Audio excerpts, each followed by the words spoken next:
अब एक कड़वी बात बोलने जा रही हूं। आज के युग में पीछे चलना और साथ चलना तो खैर ठीक है, माताओं अपनी बात नहीं है, ठीक है, लेकिन जिस तरह का समाज अभी बना है ना, अभी टीवी पर आपने एक केस देखा था, बहुत बहुत चला टीवी पर, कि एक अनपढ़ पति ने अपनी पत्नी को अफसर बनाया, अफसर बन करके उसको फिर अपने विचार वाला कोई व्यक्ति मिल गया उधर, तो उसने अनपढ़ पति का त्याग कर दिया। उसका सीधा सा मतलब ये है, ये कथा कितनी कनेक्ट करती है उससे देखो। अब आप बहुत शास्त्र में हर बात बहुत सोच के लिखी गई है।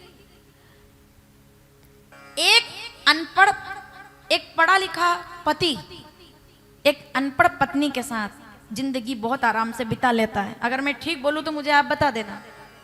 एक ग्रेजुएट पति एक अपनी बिल्कुल अनपढ़ पत्नी के साथ पूरी जिंदगी खुशी खुशी बिता लेता है, लेकिन एक पढ़ी लिखी पत्नी अगर उसका पति अनपढ़ हो तो वो संग बहुत दिन तक चलता नहीं है और वो संबंध आखिर टूट ही जाता है। और ये उदाहरण है, देखा है हमने, मैं गलत तो नहीं बोल रही हूँ। एक पढ़ा लिखा पति अनपढ़ पत्नी से निभा लेता है, लेकिन अगर पत्नी थोड़ी ज्यादा पढ़ी लिखी होती है, लेकिन अगर 1.5 महीने से 2 महीने से 6 महीने हो गए और वो ये सोच के पियर में बैठी हुई है कि यहाँ पक्का मकान है, ससुराल में तो कच्चा मकान है, ठीक है, यहाँ थोड़ा मेरा स्वतंत्रता है, होता है ना आजकल, यही होता है। अधिकतर आप देखोगे जब भी फोन लगाओगे कहाँ है, बोले अपने घर है। ये हो रहा है अभी, ये समाज में चल रहा है अभी। क्यों चल रहा है? एक बात याद रखना, पति का घर चाहे कच्चा हो और पिता का घर चाहे पक्का हो, लेकिन शादी के बाद उस नारी को सम्मान अगर बचाना है तो उसको अपने पति के घर ही रहना चाहिए, उसी में उसकी कीर्ति है। कि कहाँ है लड़की? बोले ससुराल है। माँ बाप भी तब बहुत दुखी हो जाते हैं जब बेटी घर रहती है। क्यों? इससे उसको वो थोड़ी कि ये यहाँ भोजन कर रही है, ये नहीं है, पर उसको दुख तकलीफ होती है कि मेरी अपनी लड़की को। क्या बढ़िया बात है साहब, वो तो राजकुमारी थी ना, नाम बताओ। चलो, क्या जरूरत थी? सूटकेस पैक करके आ जाती घर। मैं एक शब्द बोलूंगी और समझ जाओगे आप। क्या जरूरत थी? पिता इनके विदेहराज, नाजों में पली है, मखमल पर चली है। क्या बात है, पिता की लाडली, क्योंकि पिता ने भी जन्म नहीं दिया इनको, खेत में से प्रकट हुई है भूमिजा, भूमि सुता और जनक सुता जग जननी जानकी।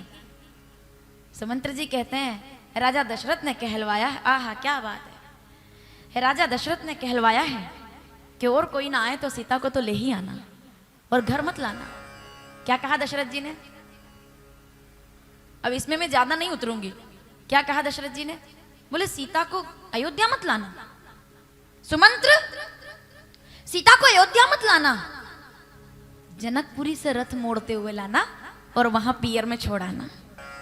वहां रह लेगी, यहां मत लाना, यहां आएगी तो दुखी होगी, ये मत लाना है, उसके पियर में सुखी रहेगी 14 साल। सुमंत्री जी ने यही बात सीता जी से कही। बोले मैं चाहता हूं अयोध्या मत चलो, या तो अयोध्या चलो। सीता जी कहती है नहीं, पति के साथ रहो तो पियर चलो। आजकल की नारी होती तो बोलने की भी जरूरत नहीं पड़ती, थोड़ा कष्ट का समय आया और तुरंत बेग पैक, तूने कहा तुम पियर रह लो। सीता जी कहती है आज तो ये बात कह दी है तात, आज के बाद ना कहिएगा, क्योंकि मेरे लिए जंगल के कांटों पर चलना आसान है, पर मेरे पति जंगल में रहे तो मेरे लिए जनकपुरी का मखमल भी असंख्य कांटे बन जाएगा। क्योंकि मेरे पति अगर जंगल में है तो मुझे, मेरा धर्म कहता है कि मुझे पति के साथ रहना चाहिए। कितनी बढ़िया बात है ये, मतलब इतना ख्याल जो रखे बहू, वही तो बेटी है। हम आजकल कहते हैं ना बहू को बेटी बनाओ, बहू को कैसे रखना चाहिए? बेटी जैसा रखना चाहिए। अब मुझे क्षमा करना, इससे बड़ा कोई झूठ नहीं है। महा धोखेबाजी वाली बात है, आडंबर वाली खाली, कोई मतलब नहीं है इस बात का, मत पड़ो चक्कर में। ओरिजिनल बात है ये, बुरी लगेगी आपको। ये अपन कहते हैं ना बहू को बेटी बनाओ, बहू को बेटी बनाओ, ताली दोनों हाथ से बजेगी। बहू सीता होगी, बेटी जैसी कब होती है? जब सास कौशल्या होती है। सास कौशल्या जैसी कब होती है? जब बहू भी सीता जैसी होती है। सबको एक अपेक्षा है, बोले सास अच्छी होनी चाहिए, सास अच्छी होनी चाहिए। कभी बहुओं से भी तो बात करो, कभी इनसे भी तो पूछो, हम कहते बहू को, हम बड़े मंच से बड़ी बड़ी बातें कर लेते हैं, बोले साहब बहू को बेटी बनाओ, बहू को बेटी बनाओ। अब पढ़े लिखे लोगों ने बहू को बेटी तो बना लिया, अब बेटी ऐसी बनाया कि अब वो उससे कह दिया बेटा तू तो बेटी जैसी रहना, यहाँ पे आते से ही तो बोल दिया उससे आपने। ये गलती मत करना कभी भी, एक बात याद रखना, बहुत बहुत ज्यादा गहरी बात बोल रही हूं मैं आपसे। जिस दिन आप अपनी बहू के सामने अपनी पत्नी को डांट दोगे, बहुत गहरी बात सुन लेना, यानी कि उसकी सास आपकी पत्नी, आप ससुर हो, जिस दिन आप अपनी बहू के सामने अपनी पत्नी को किसी बात के लिए डांट दोगे, उसके बाद वो बहू कभी अपनी सास का सम्मान नहीं करेगी। ससुर का कर्तव्य होता है कि वो अपनी मर्यादा में रहे, बहुत जरूरी है ये बात। अगर बहू गलती कर रही है और सासू माँ ने कह दिया कि आज ऐसा हुआ, और अगर आपने उनको चुप कर दिया कि रहने दो तुम्हारा तो यही काम है, तो खत्म है, फिर इज्जत सम्मान खत्म है, फिर वो बहू कभी सम्मान नहीं कर पाएगी। नहीं, आपको उस समय अपनी पत्नी के साथ खड़े होना चाहिए। सास ये कोई एक रिश्ता थोड़ी है, सास बनना, मैं ठीक बोलूं तो मेरा समर्थन करना, सास बनना एक रिश्ता नहीं है, एक तपस्या है। तपस्या करने के बाद एक नारी सास बनती है, 21 साल तक पालकर उसको बड़ा करती है लड़के को, और कितना उसके अंदर उदारता होती है, कितनी उदारता, अपनी चाबी वो अपनी बहू के हाथ में रख देती है, बेटा ये पूरा भंडारा तेरा, और उसके बाद भी अगर उसको बराबर में सम्मान ना मिले, क्या चाहती है एक सास? एक बहुत बड़ी गलतफहमी दूर कर देती हूँ मैं आज लोगों की, जिनको ये लगता है ना कि सास ये चाहती है कि बहू मेरे पैर दबाए। कौन सी बहू है पाँव दबाती है आजकल? पाँव दबाती नहीं है, पाँव पटकती पटकती आती है।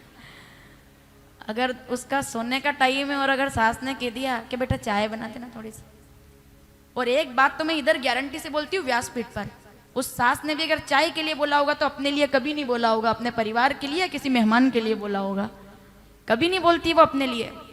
उसने कह दिया कि बेटा, क्या चाहती है एक सास अपनी बहू से? कभी नहीं चाहती है कि बेटा तू मेरे पैर दबा, आहा अकेले में मेरे पैर कभी मत दबा तू, लेकिन जब कभी मेरे पहचान का कोई आए, या मेरे समान कोई आए, या मेरी कोई सहेली आए, या मेरे घर का कोई आए, या कोई भी घर में मेहमान आए, तो बस तू थोड़ा घूंघट लेकर के मेरा सम्मान रख लेना और उसको प्रणाम कर लेना, तो उसमें क्या होगा, मेरा सम्मान बना रहेगा कि इनकी बहू ऐसी है कि इनकी शिक्षा मानती है। बताओ आप, क्या मैं गलत बोल रही हूँ? इतनी सी तो अपेक्षा है उसको। 3 टाइम भोजन बनाना आज की बहुओं को कौन बोल रहा है? आज की बहुओं को कौन बोल रहा है कि तुम ये करो वो करो? लेकिन लोग कहते हैं ना बहू को हमने बेटी बनाया, अब वो बेटी तो बने, बेटा तुम तो बिल्कुल ये मत करो गलती, ये बहुत बड़ी गलती कर रहे हैं हम। बेटा तुम तो बिल्कुल फ्री होके रहना। अब वो बेटा इतनी फ्री हो गई कि शादी के 1.5 महीने बाद वो सलवार सूट पहन करके मेहमानों के सामने आ गई। ये बहुत गहरी बात बोल रही हूं मैं आपसे। सलवार सूट पहनना गलत बात नहीं है, लेकिन सास भी जब सलवार सूट पहनती है आजकल तो वो भी बड़ा संकोच में रहती है। तो आपने कह दिया बेटा तू तो बहू नहीं है, तू तो बेटी है, तो बेटी जब घूमने गई शिमला तो जींस में फोटो भेज दी है उसने, क्योंकि आपने तो बेटी बना लिया उसको, अब तो उसको कोई डर ही नहीं है। नहीं, देखो मैं तो एक साफ बात कहती हूँ आपसे, बहू को बहू की जगह रखो और बेटी को बेटी की जगह पर रखो। बहू को मर्यादा में रखो, बेटी को भी मर्यादा में रखो, पर इतना है कि दोनों में फर्क मत करो, बस दोनों को प्रेम से रखो, दोनों को अनुशासन से रखो। अगर आपकी बहू काम कर रही है तो आपकी लड़की को भी आप बोलो कि तुम भी इसकी सहायता कर दो। ये सास का, मैं एक पक्ष की बात कभी नहीं करती हूँ, कभी नहीं कही, मैंने कभी नहीं कहा कि केवल बहू अच्छी है या केवल सास अच्छी है। मैंने क्या कहा, ताली दोनों हाथ से बराबर बजेगी। बहू का क्या कर्तव्य है कि जिस घर में गई है उस घर की होके रह जाए, ये और क्या है। और सास का क्या कर्तव्य है, दूसरे घर की बेटी आई है तो मैं उसको इतना लाड़ प्यार दूं कि वो भी इस घर को, ये चीजें साफ क्या है इसमें, और इतनी सी बड़ी बात। और इसके लिए कोई इतने हाथ जोड़ने की जरूरत थोड़ी है बहुओं से। जमे तो सेवा करो, नहीं जमे तो घर अपना, कोई दिक्कत थोड़ी है, ऐसा नहीं है। ये हाथ जोड़ने वाली परंपरा नहीं है, बहू सेवा करे साहब, बहू सेवा करे। जिस लड़के की वो पत्नी है उसको आपने ही जन्म दिया है, उसको आपने खाना सिखाया है, कपड़े पहनना सिखाया है, तो ये जबरदस्ती के चक्कर में हाथ जोड़ने वाली प्रक्रिया में मत रहो कि बहू सेवा करे, अपेक्षा मत रखो। अगर सेवा करे तो बहुत अच्छी बात है, सीता जैसा प्रेम सम्मान हो। सेवा ना करे तो फिर आप सब अपना अपने स्तर पर जानते हैं कि भाई हर अनुशासन जीवन में रखना पड़ता है। फिर थोड़ा तो आप बिल्कुल ऐसे हो जाओगे ना कि नहीं चलो चल रहा है तो चलने दो, तो आपका तो कुछ नहीं बिगड़ेगा, पर आने वाली पीढ़ियां, आने वाली परंपराएं सब ध्वस्त हो जाएंगी। घूंघट होना चाहिए, बताइए होना चाहिए या नहीं? अगर बहू आई है तो घूंघट होना चाहिए कि नहीं होना चाहिए? और अगर नहीं होना चाहिए तो अपने मोबाइल पे से कवर निकाल कर फेंक दो। आप एक 20,000 के मोबाइल में कवर लगा सकते हो, तो फिर अपनी बहू बेटियों के सिर पर घूंघट क्यों नहीं होना चाहिए? उनको भी पर्दे में रहना चाहिए, उनकी भी रक्षा होनी चाहिए, उनको भी सम्मान होना चाहिए। उनको भी कोई मेहमान आए तो मेहमानों का सम्मान होना चाहिए।